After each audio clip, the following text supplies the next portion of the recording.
যুদ্ধবন্ধ ও Hormuz প্রণালীর সচলে সম্মত হয়েছে ইরান যুক্তরাষ্ট্র। তবে একে চূড়ান্ত শান্তি চুক্তি বলতে নারাজ বিশ্লেষকরা। কারণ পারমাণবিক কর্মসূচি, নিষেধাজ্ঞা প্রত্যাহার এবং হরমুজের নৌ চলাচলের নিয়ম নিয়ে এখনো রয়েছে মতানৈক্য। সময়ের সাথে সাথে দেখা দেয় নিত্য নতুন প্রয়োজন। রেডি থাকতে হয় প্রতি মুহূর্ত। তাই এলো ইনোভার, যেন আপনি লাইফে থাকেন রেডি প্রতিদিন। Innova, designed for now. মধ্যপ্রাচ্যে আপাতত বোমার শব্দ থামলেও থামেনি অবিশ্বাস আর কূটনৈতিক টানাপোড়েন। কয়েক মাসের রক্তক্ষয়ী সংঘাতের পর যুক্তরাষ্ট্র ইরান একটি প্রাথমিক সমঝোতায় পৌঁছালেও শান্তির পথ এখনও কাঁটায় ভরা।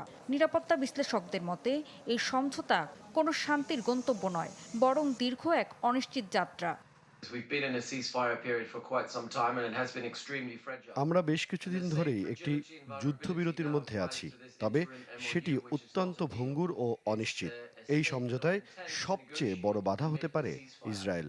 বিশেষ করে লেবানন ইস্যুতে ইসরায়েলকে চুক্তি ভঙ্গের ঝুঁকি হিসেবে দেখা হচ্ছে।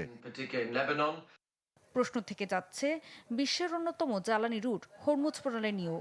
অবাধ নৌ চলাচলে ফি আরোপের চেষ্টায় আছে ইরান, যা গ্রহণযোগ্য মনে করে না যুক্তরাষ্ট্র ও উপসাগরীয় দেশগুলো।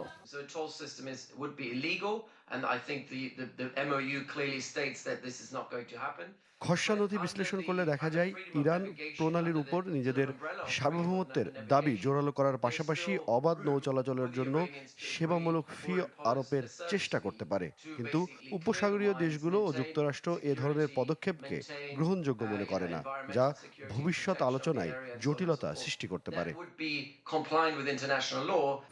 সংঘাতের প্রভাবে আংশিকভাবে বন্ধ হয়ে গেছে কাতারের বেশ কয়েকটি এলএনজি স্থাপনা।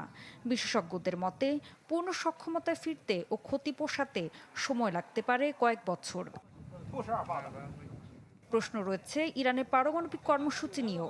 যুক্তরাষ্ট্র ইসরায়েলের হামলায় কয়েকটি স্থাপনা ক্ষতিগ্রস্ত হলেও উচ্চমাত্রায় সমৃদ্ধ ইউরেনিয়ামের একটি অংশ এখনও অক্ষত রয়েছে বলে ধারণা আন্তর্জাতিক পর্যবেক্ষকদের। সম্ভাব্য চুক্তির অংশ হিসেবে ইরানে কয়েক দশক ধরে আটকে থাকা বিপুল পরিমাণ বৈদেশিক সম্পদ ছাড়ের আলোচনা চলছে।